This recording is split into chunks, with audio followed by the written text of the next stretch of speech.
आज के इस वीडियो में टोटल 10 क्वेश्चंस मैं लेकर आया हूं, जिसमें जून 2023 का जो क्वेश्चन आया था, जो पेपर हुआ था population studies, UGC net population studies का, इसमें टोटल 10 क्वेश्चंस मैं लेकर आया हूं, टोटल 61 से 70 नंबर क्वेश्चन तक। आप पीछे स्लाइड में देख रहे हैं, इसमें मैं अभी स्टार्ट करूंगा। तो ये जो देख सकते हैं टोटल 61 क्वेश्चन है, 61 से 70 नंबर क्वेश्चन तक है, जिसमें टोटल 10 क्वेश्चन होंगे और मैं यहां पर एक्सप्लेन करूंगा।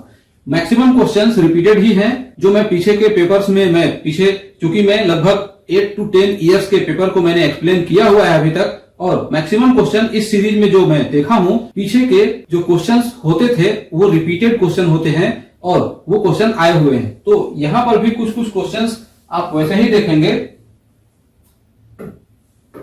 जिसमें क्वेश्चन नंबर 61 है, Who among the following has proposed the gravitational model of migration? ये क्वेश्चन आया हुआ है और रिपीटेड क्वेश्चन है और आपको इसको समझना चाहिए। इससे रिलेटेड कुछ पॉइंट को भी मैंने अरेंज किया है, आप देखेंगे। क्वेश्चन नंबर 61 है, ग्रेविटेशनल मॉडल पर यह क्वेश्चन पूछा गया है। ग्रेविटेशनल मॉडल ऑफ माइग्रेशन किन्होंने दिया था? के जिप, ये है ग्रेविटी मॉडल उन्होंने दिया था। इसके साथ साथ जो 3 है, Everett Lee, Adna Weber and Samuel Stouffer, इसको भी मैंने इसमें लगा दिया है। Theory of migration, Everett Lee, Adna Weber, ये ग्रोथ ऑफ सिटीज, इन्होंने ये थ्योरी इनकी आई थी। K Zipf gravitational model and Samuel Stouffer intervening opportunity. तो ये 4 हो जाते हैं। ये जो ग्रेविटेशनल मॉडल है कुछ इस तरीके से वर्क करता है। पहले इसके एजम्पशन को और इसके कुछ पॉइंट्स को देख लेते हैं। ग्रेविटी मॉडल ऑफ माइग्रेशन ये क्या कहता है? It explain and predict patterns of human migration. Human migration के पैटर्न को प्रेडिक्ट करता है और डिफाइन करता है, एक्सप्लेन करता है। कौन? Gravitational model. It's based on Newton's law of gravitation. Newton law of gravitation, इससे इंस्पायर होकर इन्होंने इस थ्योरी के बारे में सोचा और इसको डेवलप किया। इसके एजम्पशन है या इसके डेफिनेशन में क्या क्या टर्म आते हैं? तो जो पॉपुलेशन साइज है वो एक दूसरे के प्रोपोर्शन होता है और जो डिस्टेंस है वो इनवर्सली प्रोपोर्शन होता है। वो जो पॉपुलेशन है वो डायरेक्टली प्रोपोर्शन होता है और डिस्टेंस जो है वो इनडायरेक्टली प्रोपोर्शन होता है। Directly proportion to the size of the population and inversely proportional to the physical distance between them. इसका जो डेफिनेशन है वो कुछ इस तरीके से है कि माइग्रेशन का जो पैटर्न है वो P1 into P2 divided by D। तो अगर 2 जगह की पॉपुलेशन इस तरीके से दिया हुआ है, तो एक पॉपुलेशन यहां है, सपोज ये सिटी A और सिटी B है। सिटी A से सिटी B के बीच की जो डिस्टेंस है, मूवमेंट के बारे में, ग्रेविटेशनल किस तरीके से बंदा वो उस जगह तक जाएगा। सपोज कि ये जो A है, इसके साथ साथ में एक और भी होता है यहां, सिटी C, और ये जो होता है P3 होता, और डिस्टेंस के बेसिस पर यहां पर पॉपुलेशन किसकी ज्यादा होती, उस पर भी ये डिपेंड करता कि किस जगह पर पॉपुलेशन का मूवमेंट या मोमेंटम ज्यादा होगा। इसको मैं थोड़ा सा इरेज कर दूं, यहां से पूरा ही इरेज कर दूं।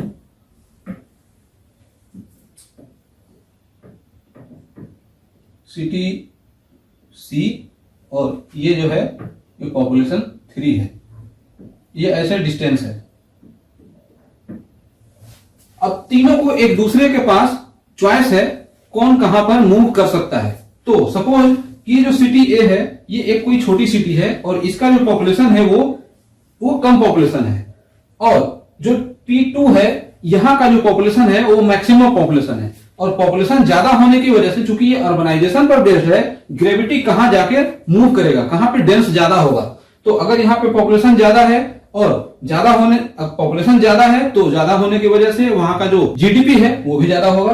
तो इस जगह की जो पॉपुलेशन है वो पॉपुलेशन यहां पर मूव करना पसंद करेगी, ऐसे समझेंगे पहला। और दूसरा मतलब डिस्टेंस चाहे जितना भी हो, यहां पर मूव करना पसंद करेगी। अगर ये जो सिटी है, इस सिटी का पॉपुलेशन इससे भी ज्यादा हो सपोज, तो कुछ लोग तो यहां से भी यहां चले जाएंगे और ये जो लोग हैं वो भी यहां से जाने की कोशिश करेंगे। बट इसकी जो डिस्टेंस है, ये डिस्टेंस, इस डिस्टेंस, ये सपोज कि D1 है और ये D2 है, और ये डिस्टेंस इस डिस्टेंस से बड़ी है।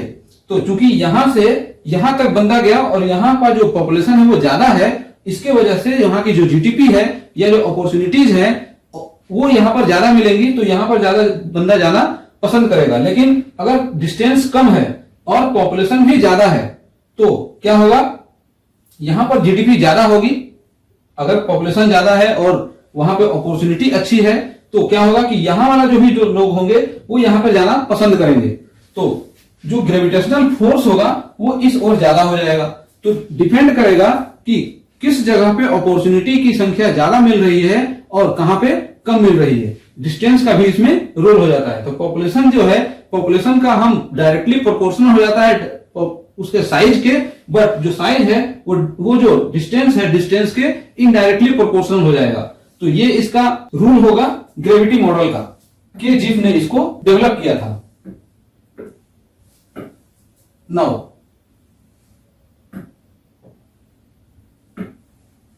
क्वेश्चन नंबर 62 है। ये आसान क्वेश्चन है, इजी क्वेश्चन है। और यहां पर इसमें which one of the following is not properly matched, इसमें से कौन सा प्रॉपरली मैच नहीं है। वर्ल्ड इन्वायरमेंट डे 5 जून को होता है, वर्ल्ड हेल्थ डे 7 अप्रैल को होता है, वर्ल्ड पॉपुलेशन डे 15 जुलाई को नहीं होता है, वर्ल्ड एड्स डे 1 दिसंबर को होता है। तो ये 3 तो सही है। पॉपुलेशन जो वर्ल्ड पॉपुलेशन डे है वो 15 जुलाई को नहीं होता है। तो कब होता है आप कमेंट में एक बार डाल दीजिए, देखते हैं क्या होगा। ये सही नहीं होगा, 3rd नंबर ऑप्शन गलत हो जाएगा। नाउ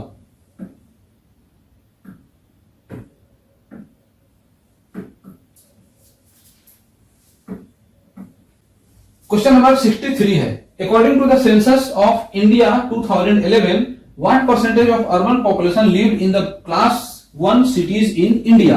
क्लास 1 सिटी में जो अर्बन पॉपुलेशन है वो क्लास 1 सिटी में कितना परसेंटेज रहता है। अर्बन जो इंडिया का जो टोटल अर्बन पॉपुलेशन था 2011 में, उस अर्बन पॉपुलेशन का कितना शेयर क्लास 1 सिटीज में रहता है।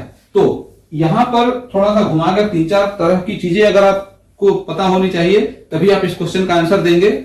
सबसे पहले जो क्लास 1 सिटीज लिखा हुआ है, तो क्लास 1 सिटीज क्या है, टाइप 1, ये क्लास 1 यही है। क्लास टाइप 1 जिस जगह की जनसंख्या, जिस लोकेशन की जनसंख्या 1 लाख एंड एबव हो तो वो क्लास 1 सिटीज में आएगा। तो ये हो गया। अब ये टोटल टाइप जो होते हैं वो 6 टाइप के होते हैं। इसके पहले के भी जो वीडियो में मैंने एक्सप्लेन किया हुआ है, यहां से क्वेश्चन आया हुआ था। इसके ठीक पहले वाले में 51 से 60 तक के क्वेश्चंस को जो मैंने एक्सप्लेन किया है उसमें किया हुआ है। तो ये आप यहां से चार्ट देख करके समझ लेंगे। क्लास 1 सिटी आपका ये पता चल गया कि टाइप 1 जो सिटी है वो 1 लाख से एवं जितने भी पॉपुलेशन होंगे वो टाइप 1 सिटी में आते हैं। ये हो गया। अब 2011 सेंसस के अकॉर्डिंग इसमें से कौन सा सही है। तो 2011 में जो अर्बन पॉपुलेशन था, अर्बन पॉपुलेशन वो 31.1% था। तो रूरल कितना हो गया, 100 माइनस दिस, 100 में से इसको माइनस करेंगे 68.9% आएगा। तो ये रूरल, ये दोनों आपने डिफरेंशिएट कर लिया। अब जो सिटी 1 है, सिटी चूंकि क्लास 1 सिटी है, 1 लाख से ज्यादा जहां की जनसंख्या है, वहां पर इस अर्बन पॉपुलेशन का जो 31.1% लोग हैं, इन इसके कितना परसेंट है। तो ये 31 चूंकि अब यहां पर जो 2011 में टोटल जो जनसंख्या थी 121.08, सॉरी ये 1210 मिलियन होगा, 1210.8 मिलियन, और ये 121.08 करोड़ होगा। ये जो 121.08 करोड़ जो पॉपुलेशन है, उस पॉपुलेशन का 31.1% अर्बन पॉपुलेशन है। तो इसका जो 31.1% अर्बन पॉपुलेशन है, लमसम 377 समथिंग कुछ मिलियन पॉपुलेशन अर्बन है। इस पॉपुलेशन का कितना परसेंट जनसंख्या क्लास 1 में मतलब रहती है।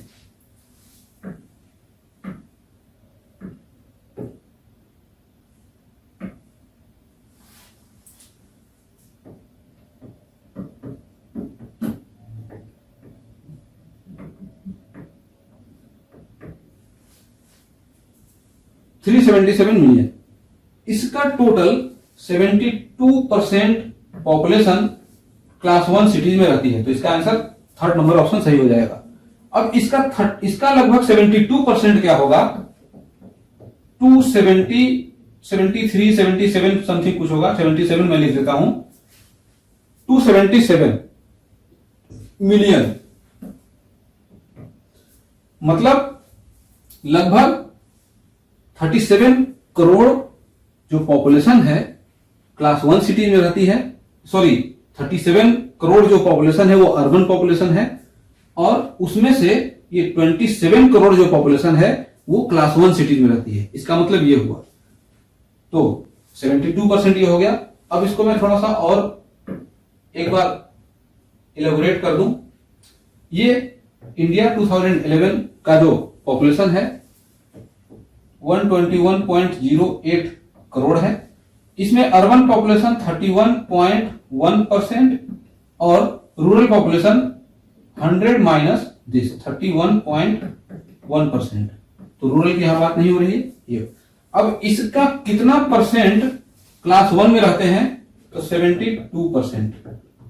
72%। ये जो नंबर है, ये जो परसेंटेज है, ये परसेंटेज है 377 मिलियन, और इसका 72% 277 समथिंग कुछ मिलियन आएगा। तो ये नंबर में ऐसे होगा, जो अभी मैंने रिपोर्ट पढ़ा उसमें इस तरीके से कैलकुलेट करेंगे तो समथिंग कुछ आएगा। तो आपको परसेंटेज में दिया हुआ है क्वेश्चन मोर देन 70% है, और यहां पर जो आंसर लिया है 72% है। तो ये एग्जैक्ट में 72% है, रिपोर्ट में आप पढ़ेंगे तो आपको मोर देन 70% देखने को मिलेगा। ऐसे ये आंसर हो गया। नाउ 64 नंबर माइग्रेशन पर बेस्ड क्वेश्चन है। Which among the following is correct measure of net migration when mid year population is P, out migration is O and in migration is I। यहां पर mid year population P दिया हुआ है, out migration O दिया है और इन migration I दिया है। तो ये आउट माइग्रेशन को बुक में आप E से भी पढ़ते हैं और इन माइग्रेशन को इमिग्रेशन पढ़ते हैं ऐसे। तो ये दोनों टर्म एक ही है, और ये मिड ईयर पॉपुलेशन है। तो नेट माइग्रेशन जो होता है वो in migration minus out migration होता है या इमिग्रेशन होता है। तो आउट माइग्रेशन को यहां O से डिफाइन किया गया है, इसको आप O कर दीजिए, I माइनस O। और यहां पर चूंकि ये नेट माइग्रेशन ही लिखा है, लेकिन ये नेट माइग्रेशन का जब मिड ईयर पॉपुलेशन दे दिया तो यहां पे ये रेट हो गया पर 1000। तो ये सेकंड नंबर ऑप्शन सही हो जाता है, क्योंकि नेट माइग्रेशन जो होता है वो in migration minus out migration होता है। यहां पर in migration minus out migration है, divided by mid year total population into 1000 पर 1000, ये नेट माइग्रेशन रेट हो जाएगा। सेकंड नंबर ऑप्शन सही। अब जो फर्स्ट नंबर है, इन दोनों को जब आप जोड़ेंगे तो ये ग्रॉस माइग्रेशन हो जाता है, ग्रॉस माइग्रेशन रेट। तो ये वाला हो जाएगा ग्रॉस माइग्रेशन रेट और ये हो जाएगा नेट माइग्रेशन। तो ये दो हो जाएगा, यहां से आप नोट कर सकते हैं। नाउ 65 नंबर, ये क्वेश्चन है एक coverage error quality of data के ऊपर बेस्ड क्वेश्चन है। लिस्ट 1 से लिस्ट 2 को मैच करना है। Content error, response bias, coverage error and interviewers bias, exclusion of single member family in the census और सर्वे, ये इस तरीके से है। रिस्पॉन्स एरर, असाइनिंग कास्ट, ये मतलब इससे इसको मैच करना है। कंटेंट एरर, कंटेंट एरर क्या होता है, यहां पर मैंने पहले इसको लिखा है, आप एक बार इसको मैं बताता हूं, उसके बाद इस क्वेश्चन को आप सॉल्व करेंगे। कंटेंट एरर क्या होता है, ग्रामेटिकल एरर हो, या तो ग्रामेटिकल एरर हो या तो लिखने में कहीं पे कोई मिस्टेक हो, तो दैट इज कॉल्ड कंटेंट। क्योंकि कंटेंट है ना, तो कंटेंट से रिलेटेड कुछ भी अगर उसमें एरर होगा तो कहलाएगा कंटेंट एरर। तो ये कंटेंट होगा। Grammar mistakes to factual error, जो फैक्ट है उस फैक्ट में कुछ एरर हो, जैसे कि मैं कोई कंटेंट बना रहा हूं और उस कंटेंट में कुछ कंटेंट गलत हो जाए तो वो कंटेंट एरर कहलाएगा। दूसरा, response bias, never getting proper response from a certain group, किसी ग्रुप से हम जब कोई इंटरव्यू कर रहे हैं और उस ग्रुप से कोई रिस्पॉन्स हमें न मिले तो क्या कहलाएगा, रिस्पॉन्स बायस कहलाएगा। रिस्पॉन्स बायस। कवरेज एरर, कवरेज एरर का मतलब कवरेज, मतलब आप न्यूज में या फिर कहीं आपने सुना होगा, समझा होगा, या सर्वे डिजाइन में भी आपने देखा होगा, पढ़ा होगा कवरेज, तो कितने एरिया को आपको कवर करना है, तो कवरेज मतलब वो बंदा कवर ही नहीं किया, coverage error. Type of non sampling error, sampling जो सैंपलिंग फ्रेम बनता है, उस फ्रेम के अंदर में जो हमारे सैंपलिंग यूनिट होते हैं, उस यूनिट से सर्वे करने होते हैं, बट वो उस यूनिट के अंदर सर्वे ना करके हम कहीं, मतलब वो कवरेज हमारा अलग हो जाता है, तो सैंपलिंग, तो non type of non sampling error, that is called coverage error. Interviewers bias, interviewers bias का मतलब क्या होगा कि हम इंटरव्यू कर रहे हैं, मैं इंटरव्यू कर रहा हूं किसी बंदे से साथ में जो रिस्पोंडेंट है, और उससे जो मुझे रिस्पांस लेना है उसको मैं कोई क्लू दे रहा हूं या फिर उसमें कुछ ऐड कर दे रहा हूं या कुछ उसमें मॉडिफिकेशन कर दे रहा हूं, जो वो रिस्पांस दे रहा है उसमें मैं कुछ ऐसे इस तरीके से मॉडिफाई कर दे रहा हूं जिससे कि जो रिसर्च का जो रिजल्ट आएगा वो बायस हो जाएगा, वो इंडिपेंडेंट होगा नहीं, वो अनबायस्ड रिजल्ट नहीं देगा, इससे इंटरव्यूअर्स बायस होता है। मॉडिफिकेशन ऑफ रिस्पांस और presume the response of responder, जो रिस्पोंडर है उसके रिस्पांस को हम पहले ही से एज्यूम करके रखेंगे कि ये तो इस तरीके का ही जवाब देगा, हालांकि उससे बात करने पर हमें पता चलेगा कि एक्चुअल में क्या कंडीशन है, क्या वहां का उसका क्या रिस्पांस आ रहा है, तो ये कहलाएगा इंटरव्यूअर्स बायस। तो ये 4 तरह के होंगे और ये चारों यहां पर दिया हुआ है, content error, response error, coverage error and interviewers bias. अब मुझे लगता है कि ये जो 4 को मैंने इतने सिंपल तरीके से यहां पर अरेंज करके समझाया है, यहां से आप इसको निकाल लेंगे, कर लेंगे। देखते हैं कंटेंट एरर। कंटेंट एरर क्या है? Grammar mistakes to factual error. Content error ये यहां पर ए का एक्सक्लूसिव परफॉर्मेंस डिजिट, यहां पर ये preference digit, preferring digit while reporting age, मतलब मैं एज को रिपोर्ट कर रहा हूं, तो एज को रिपोर्ट करते समय कोई बंदा जो एज का अपना जो एज बताया उसमें मैंने इसको एडिट कर दिया, तो ये ए का 3rd नंबर हो जाएगा। यहां पर ए का 3rd 2 में हो रहा है, ये 3 और 4 कैंसिल हो जाएगा। ए का तो 3rd हो गया।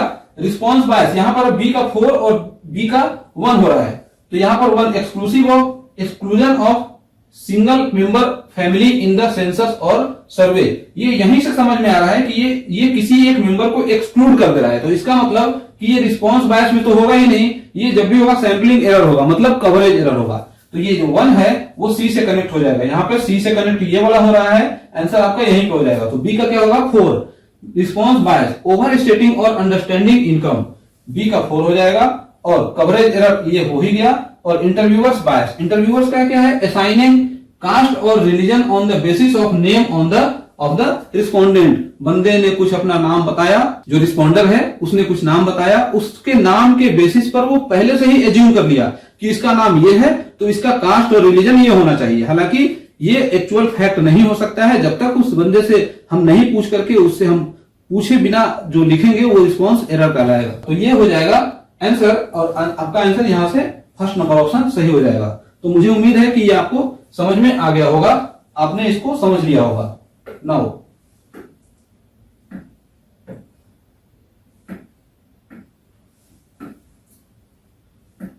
66 नंबर।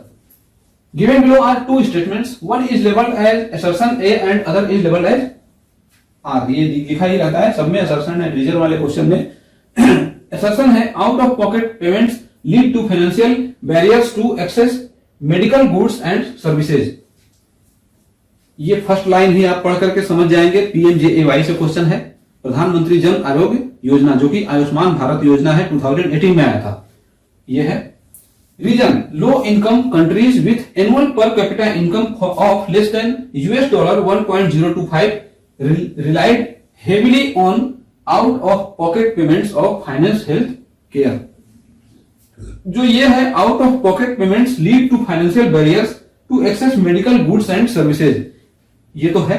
इसी वजह से आयुष्मान भारत आया और PMJAY जिसको कहा जाता है प्रधानमंत्री जन आरोग्य योजना। तो ये वाला जो होगा ये 1st नंबर ऑप्शन आपका असर्शन तो सही हो जाएगा। दूसरा low income countries with annual per capita income of less than $1 relied heavily on out of pocket money payments to finance health care. ऐसा नहीं है, गवर्नमेंट का बहुत ज्यादा उसमें रोल रहा है, इसी वजह से आयुष्मान भारत आया और PMJAY जिससे कि गरीबों को फायदा हो, मतलब गवर्नमेंट का शेयर हो इंश्योरेंस में।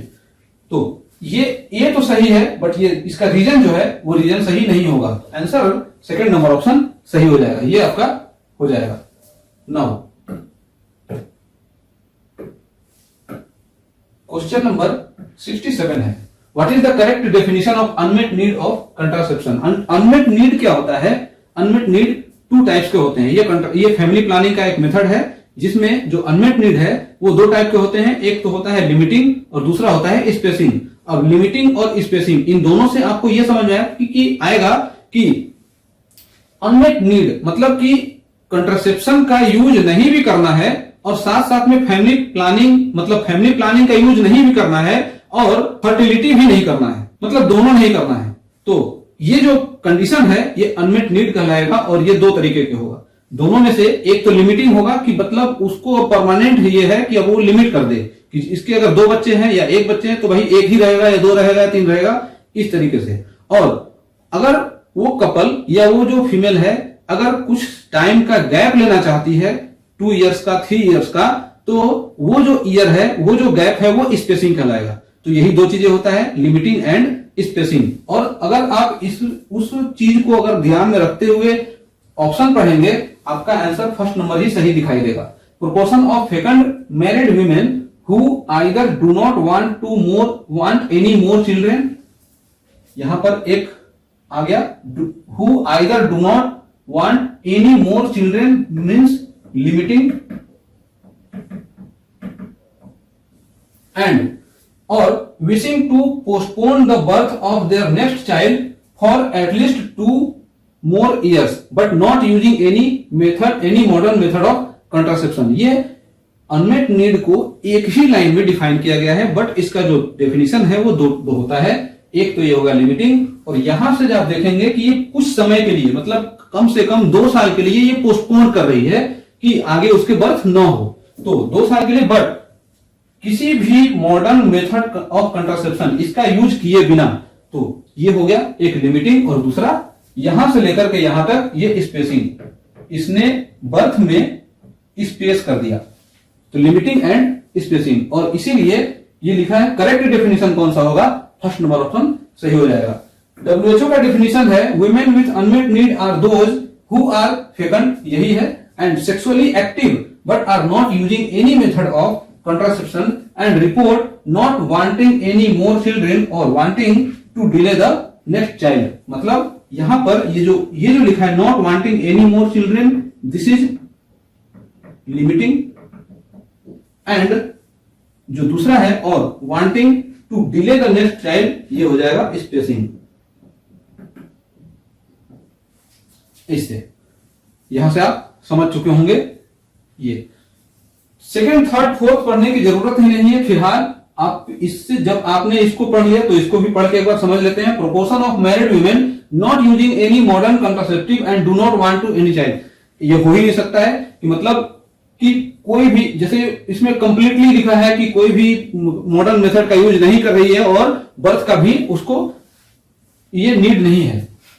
Proportion of married women want to use modern method, ये मॉडर्न मेथड का यूज करना ही नहीं है, इस मतलब ये want to use modern method यहां है, बट उसमें क्या है कि मॉडर्न मेथड का यूज नहीं करना है अनमेट नीड में, तो ये हो जाएगा। Proportion of married women who are not satisfied with the contraceptive use, ये बिल्कुल भी बेकार सा है, इसमें कोई भी कॉन्सेप्ट इसमें कुछ भी नहीं है। आपका आंसर फर्स्ट नंबर ही सही हो जाएगा। नाउ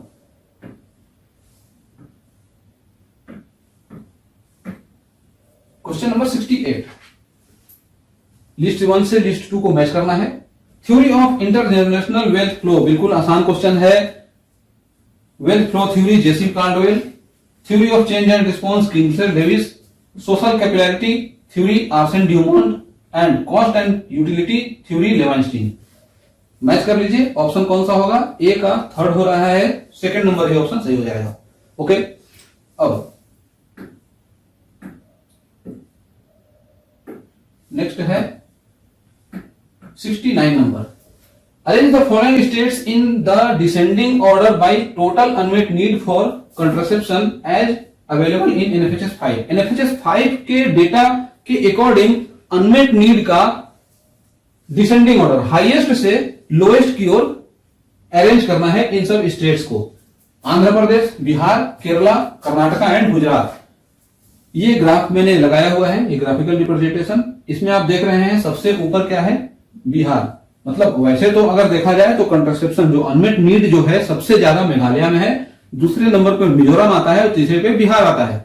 यहां पर बिहार ये लिखा हुआ है और बिहार यहां पर सेकंड में मिल रहा है। आंसर सेकंड नंबर सही हो जाएगा।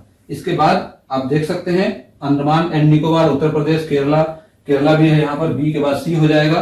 देन अरुणाचल, लक्षद्वीप, मणिपुर, इस तरीके से है। तो आप यहां से डेटाबेस ऊपर के मैंने लिख दिए हुए हैं, नोट कर सकते हैं। ये 68 number question, sorry 69 number question हो गया। Now 70 number, which among the following conditions create ecological reserve. Ecological reserve कौन से कंडीशन मतलब क्रिएट करते हैं। फर्स्ट नंबर क्या है, ecological footprint is equal to biocapacity, ecological footprint is less than biocapacity, biocapacity is put under stress and biocapacity is declining. ये नहीं होगा, ये नहीं होगा, इन दोनों में से कोई एक होगा। तो ecological footprint is equal to the biocapacity. अभी सबसे पहले ये दोनों तो होगा ही नहीं। अगर ये दोनों में से कोई एक होगा तो कैसे होगा, पहले आप इसके मीनिंग को समझ लीजिए, उसके बाद आप खुद से डिसाइड कर लीजिए कि कौन सा आंसर सही होगा। यहां पर ये जो दिख रहा है ये इकोलॉजिकल फुटप्रिंट है और ये क्या है, बायो कैपेसिटी है, जो कि एक ग्लोब या एक कोई पूरे वर्ल्ड को, पूरे ग्लोब को दिखाया गया है।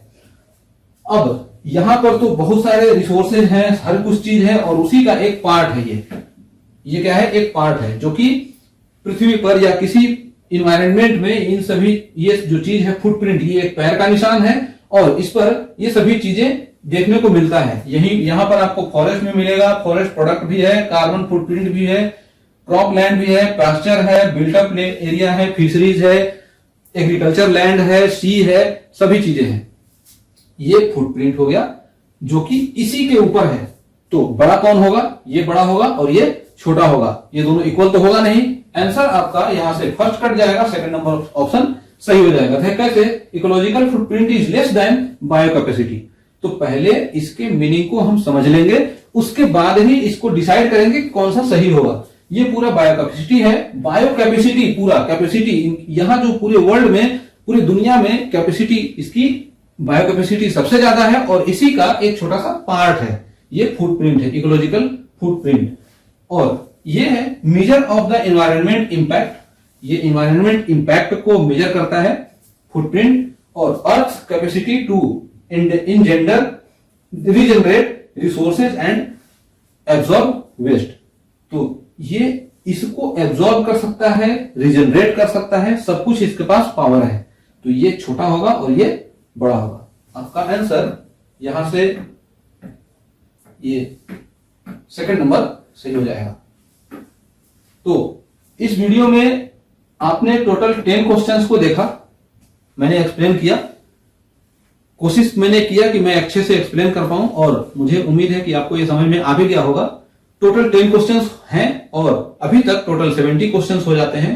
इसके बाद टोटल 30 क्वेश्चंस बचते हैं जिस पर मैं अभी वर्क करूंगा और जल्द से जल्द मैं कोशिश करूंगा कि इसको एक्सप्लेन करूं और रिकॉर्डिंग करके अपलोड कर पाऊं। वीडियो अगर आपको अच्छी लगी हो तो वीडियो को लाइक कर दीजिए, चैनल को सब्सक्राइब कर दीजिए और अपने फ्रेंड्स के साथ शेयर भी कर दीजिए। कमेंट करके मुझे बताइए आपको ये वीडियो कैसा लगा। Thanks for watching.